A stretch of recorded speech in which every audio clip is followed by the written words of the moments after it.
നമസ്കാരം. എപ്പോഴെങ്കിലും ചിന്തിച്ചിട്ടുണ്ടോ നമ്മളൊക്കെ എങ്ങനെയാണ് പുതിയ കാര്യങ്ങൾ പഠിക്കുന്നതെന്ന്? ഈ ഒരു ചോദ്യത്തിന് ഉത്തരം കണ്ടെത്താൻ ശ്രമിച്ച രണ്ട് പ്രധാനപ്പെട്ട ചിന്തകരുണ്ട്, ജീൻ പിയാഷെയും ലെവ് വൈഗോട്സ്കിയും. ഒരൊറ്റ വളരെ സിമ്പിളായ കഥയിലൂടെ നമുക്കിവരുടെ ആശയങ്ങൾ എന്താണെന്ന് നോക്കിയാലോ? ഒരു നിമിഷം ഇതൊന്ന് ആലോചിച്ചു നോക്കൂ. നിങ്ങളൊരു കുട്ടിയാണ്. റോഡ് ക്രോസ് ചെയ്ത് 4 കാലുള്ള രോമങ്ങളൊക്കെയുള്ളൊരു ജീവി ഓടിപ്പോകുന്നു. നിങ്ങളുടെ മനസ്സിൽ ആദ്യം വരുന്ന ഉത്തരം എന്തായിരിക്കും? ഒരു പക്ഷേ പട്ടി എന്നായിരിക്കും, അല്ലേ? ഈ ഒരു ചിന്ത മനസ്സിൽ വെച്ചോളൂ. കാരണം നമ്മുടെ ഇന്നത്തെ ചർച്ച മുഴുവൻ ഈ ഒരൊറ്റ സാഹചര്യത്തെ ചുറ്റിപ്പറ്റിയാണ്. ഓക്കെ, അപ്പൊ നമുക്ക് ആദ്യം ജീൻ പിയാഷെ എന്തു പറയുന്നു എന്ന് നോക്കാം. അദ്ദേഹത്തിന്റെ അഭിപ്രായത്തില് കുട്ടികൾ എന്ന് പറയുന്നത് ഓരോ കൊച്ചു ശാസ്ത്രജ്ഞന്മാരാണ്. അവർ സ്വന്തമായി കാര്യങ്ങൾ നിരീക്ഷിച്ച് പരീക്ഷിച്ച് ലോകത്തെക്കുറിച്ച് മനസ്സിലാക്കുന്നവരാണ്. അപ്പൊ നമ്മുടെ കഥയിലെ കുട്ടി ആ മൃഗത്തെ കണ്ട ഉടനെ എന്തു പറയും? ദേ, ഒരു പട്ടി പോകുന്നൂന്ന്. എന്തുകൊണ്ടാ കുട്ടി അങ്ങനെ പറഞ്ഞത്? കാരണം ആ കുട്ടിക്ക് ഓൾറെഡി അറിയാവുന്ന കാര്യങ്ങൾ വച്ചാണ് ആ നിഗമനത്തിലെത്തുന്നത്. ഇതാണ് പിയാഷെയുടെ സിദ്ധാന്തത്തിലേക്കുള്ള നമ്മുടെ ആദ്യത്തെ ചുവട്. പിയാഷെയുടെ ഏറ്റവും പ്രധാനപ്പെട്ട ഒരാശയമാണ് സ്കീമ. ലളിതമായി പറഞ്ഞാൽ, നമ്മുടെ തലച്ചോറിൽ ഓരോ വിഷയത്തിനും ഓരോ ഫയൽ അല്ലെങ്കിൽ ഫോൾഡർ ഉണ്ടെന്ന് സങ്കൽപ്പിക്കാം. പട്ടി എന്ന ഫോൾഡറിൽ എന്തൊക്കെയുണ്ടാവും? 4 കാലുകൾ, രോമം, വാൽ, ബൗ ബൗ എന്ന് കുരയ്ക്കും, ഇങ്ങനെയുള്ള വിവരങ്ങൾ. അപ്പോൾ ആ കുട്ടി പുതിയ ജീവിയെ കണ്ടപ്പോൾ നേരെ തന്റെ പട്ടി എന്ന ഫോൾഡർ തുറന്നു നോക്കി.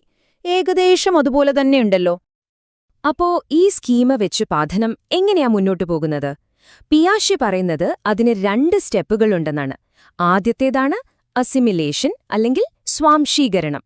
അതായത് കുട്ടി കണ്ട പുതിയ ജീവിയെ തന്റെ കയ്യിലുള്ള പട്ടി എന്ന ഫോൾഡറിലേക്ക് അങ്ങ് ചേർത്തു. സിമ്പിൾ. എന്നാൽ ആ കണ്ടത് പട്ടിയല്ലെന്ന് പിന്നീട് മനസ്സിലായാലോ? അവിടെയാണ് രണ്ടാമത്തെ സ്റ്റെപ്പായ അക്കോമഡേഷൻ അല്ലെങ്കിൽ സംസ്ഥാപനം വരുന്നത്. കുട്ടി ഒന്നുകിൽ പട്ടി എന്ന ഫോൾഡറിലെ വിവരങ്ങൾ മാറ്റിയെഴുതും, അല്ലെങ്കിൽ കുറുക്കൻ എന്ന പേരിൽ പുതിയൊരു ഫോൾഡർ തന്നെ ഉണ്ടാക്കും. ഇങ്ങനെയാണ് നമ്മുടെ അറിവ് വളരുന്നത്. പക്ഷേ ഇവിടെ ഒരു പ്രശ്നമുണ്ട്. കുട്ടി സ്വന്തമായി കണ്ടെത്തിയ ആ നിഗമനം തെറ്റാണെങ്കിലോ? അപ്പൊ എന്തു ചെയ്യും? ആ തെറ്റ് എങ്ങനെ തിരുത്തും? ഇവിടെയാണ് പഠനത്തിൽ മറ്റൊരാളുടെ സഹായത്തിന്റെ പ്രാധാന്യം വരുന്നത്. ഇത് നമ്മളെ നേരെ നമ്മുടെ അടുത്ത തിയറിയിലേക്ക് കൊണ്ടുപോകുന്നു. ഇനി നമുക്ക് ലെവ് വൈഗോട്സ്കിയുടെ അടുത്തേക്ക് പോകാം. പിയാഷെ പറഞ്ഞത് കുട്ടിയൊരു കുഞ്ഞൻ സയന്റിസ്റ്റ് ആണെന്നല്ലേ? എന്നാൽ വൈഗോട്സ്കി പറയുന്നത് അല്ല, നമ്മൾ പഠിക്കുന്നത് ഒറ്റയ്ക്കല്ല, മറ്റുള്ളവരുമായി സംസാരിച്ചും ഇടപഴകിയുമാണ് എന്നാണ്. പഠനം ഒരു സാമൂഹിക പ്രക്രിയയാണ്. നമ്മുടെ കഥയിലേക്ക് തിരിച്ചുവരാം. കുട്ടി ദേ പട്ടി എന്ന് പറഞ്ഞപ്പോൾ കൂടെയുണ്ടായിരുന്ന ഡ്രൈവർ ഇടപെടുന്നു. അദ്ദേഹം കുട്ടിയോട് പറയുകയാണ്, മോളെ, അത് പട്ടിയല്ല, അതൊരു കുറുക്കനാണ്. കണ്ടോ, ഇവിടെയൊരു സാമൂഹിക ഇടപെടൽ നടന്നു. കുട്ടിയേക്കാൾ കൂടുതൽ അറിവുള്ള ഒരാൾ കുട്ടിയുടെ ധാരണയെ തിരുത്തിക്കൊടുത്തു. ഈ ഒരു ചെറിയ തിരുത്തല്, ഇതാണ് വൈഗോട്സ്കിയുടെ സിദ്ധാന്തത്തിന്റെ കാതല്.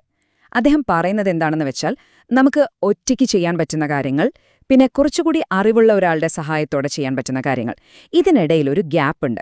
ഒരു ലേണിംഗ് സോൺ എന്ന് വേണമെങ്കിൽ പറയാം. ഈ സോണിനാണ് അദ്ദേഹം സോൺ ഓഫ് പ്രോക്സിമൽ ഡെവലപ്മെന്റ് അല്ലെങ്കിൽ ZPD എന്ന് പേരിട്ടത്.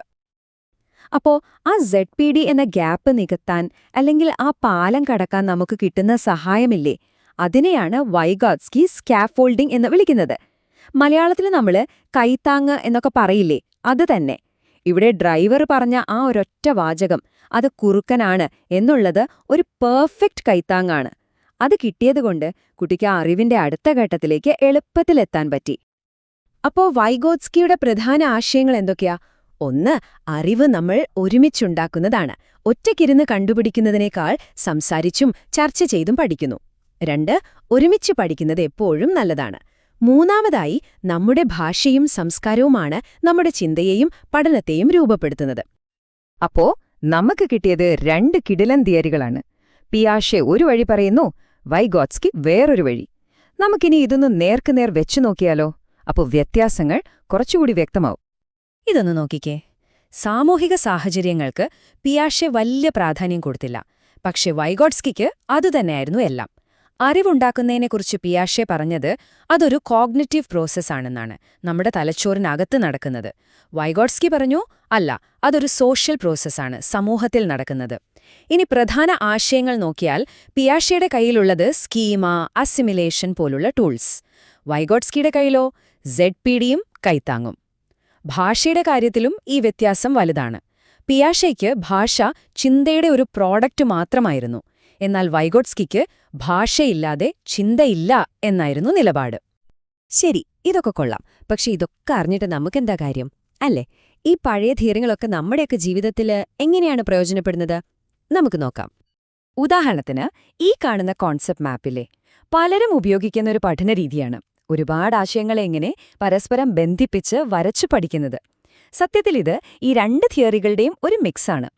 ഓരോ ആശയവും പിയാഷെ പറഞ്ഞ സ്കീമ പോലെ ഓരോ കള്ളികൾ. എന്നാൽ അവയെ തമ്മിൽ ബന്ധിപ്പിക്കുന്നത് വഴി ആ ബന്ധങ്ങൾ മനസ്സിലാക്കുന്നത് വൈഗോട്സ്കി പറഞ്ഞ സോഷ്യൽ ലേണിംഗ് പോലെയാണ്. ഒറ്റപ്പെട്ട തുരുത്തുകളായി കാണാതെ ഒരു വലിയ ചിത്രമായിട്ട് കാര്യങ്ങൾ മനസ്സിലാക്കാൻ ഇത് സഹായിക്കും.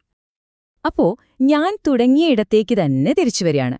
നിങ്ങൾ എങ്ങനെയാണ് പഠിക്കുന്നത്? നിങ്ങൾ അവസാനം പഠിച്ച പുതിയൊരു കാര്യം എന്താണെന്ന് ഒന്ന് ഓർത്തു നോക്കൂ. ഒരു പുതിയ പാചകരീതിയോ അല്ലെങ്കിൽ ഒരു സോഫ്റ്റ്വെയറോ എന്തുമാകട്ടെ, അത് നിങ്ങൾ ഒറ്റയ്ക്ക് തപ്പിപ്പിടിച്ചു പഠിച്ചതാണോ? യൂട്യൂബ് നോക്കി, ട്രയൽ ആൻഡ് എറർ വഴി? അങ്ങനെയെങ്കിൽ ആ നിമിഷം നിങ്ങളൊരു പിയാഷെയായിരുന്നു. അതോ ഒരു കൂട്ടുകാരൻ പറഞ്ഞു തന്നതാണോ? അല്ലെങ്കിൽ ഒരു ടീച്ചർ ഹെൽപ്പ് ചെയ്തോ? അങ്ങനെയെങ്കിൽ നിങ്ങളൊരു വൈഗോട്സ്കി ആയിരുന്നു. സത്യം പറഞ്ഞാൽ നമ്മളെല്ലാവരും ഈ രണ്ടുപേരുമാണ്. ചിലപ്പോ തനിച്ച്, ചിലപ്പോ മറ്റുള്ളവരുടെ സഹായത്തോടെ. അപ്പോ അടുത്ത തവണ പുതിയൊരു കാര്യം പഠിക്കുമ്പോ ഒന്ന് ചിന്തിച്ചു നോക്കൂ, ഇപ്പോ നിങ്ങളുടെ ഉള്ളിലെ പിയാഷെയാണോ അതോ വൈഗോട്സ്കിയാണോ ആക്റ്റീവായിട്ടുള്ളതെന്ന്.